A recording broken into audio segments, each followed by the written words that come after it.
গ্রাম থেকে পাঠানো খাবার রান্না করছি, সেইগুলো এখন খাইতে বসে পড়লাম। এখন আপনাদের রিভিউ দেব। এটা হচ্ছে ওল, এটা আমার খুবই পছন্দের।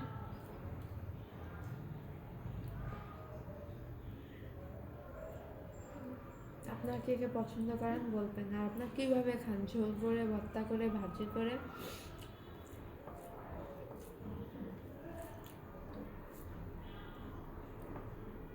আর এটা হচ্ছে লাল শাক, এটা আমার আম্মু পাঠাইছে।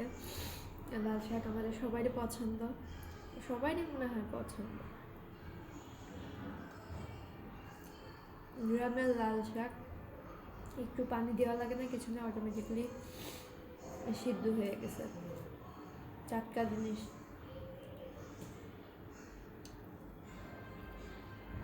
আর এই যে হচ্ছে আমাদের বিখ্যাত মরক। আজকে অন্য স্টাইলের রান্না দেখি, একটু টেস্ট করে।